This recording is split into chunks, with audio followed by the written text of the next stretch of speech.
Azərbaycanda bu şəxslər 40.000 manat cərimələnəcək. Yaş məhdudiyyəti tətbiq edilən sosial şəbəkə platformalarının fəaliyyəti ilə bağlı tələblərin pozulmasına görə cərimələr artıq müəyyənləşir. Təbii ki, istinad edirəm unikala. Xəbər ki, İnzibati Xətalar Məcəlləsinə əlavə edilən yeni 388-4-cü maddədə əksini tapıb. Layihəyə əsasən informasiyalaşdırılma və informasiyanın mühafizəsi haqqında qanunda qeyd edilən məlumatların müvafiq icra hakimiyyəti orqanlarının müəyyən etdiyi orqana, quruma təqdim edilməsinə və ya təqdim edilməsi müddətinin pozulmasına, yaxud natamam və ya təhrif edilmiş məlumatların təqdim edilməsinə görə vəzifəli şəxslər 6.000 manatdan 7.000 manatadək məbləğdə, yəni hüquqi şəxslər 15.000 manatdan 20.000 manatadək məbləğdə cərimə oluna bilər və cərimə edilir.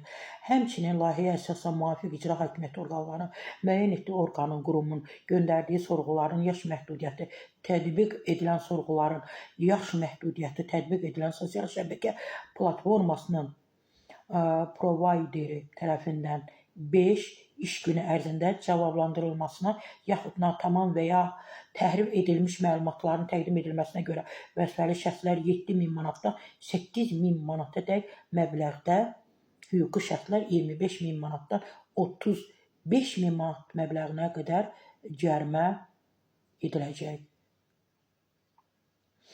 Yaş məhdudiyyəti tətbiq edilən sosial şəbəkə platformalarından təhlükəsiz istifadə ilə bağlı tələblərin pozulmasına görə vəzifəli şəxslər 8.000 manatdan 9.000 manatadək məbləğdə, hüquqi şəxslər 35.000 manatdan 40.000 manatadək məbləğdə, yəni cərimə edilir. Nəzərdə tutulmuş xətaların inzibati tənbih almış şəxs tərəfindən inzibati tənbih vermə haqqında qərar qüvvəyə mindiyi gündən 1 il ərzində təkrar törədilməsinə görə vəzifəli şəxslər 9.000 manatdan 10.000 manatadək məbləğdə, hüquqi şəxslər 45.000 manatdan 50.000 manatadək məbləğdə cərimə ediləcək. Qanun dərc edildiyi gündən 12 ay sonra qüvvəyə minir.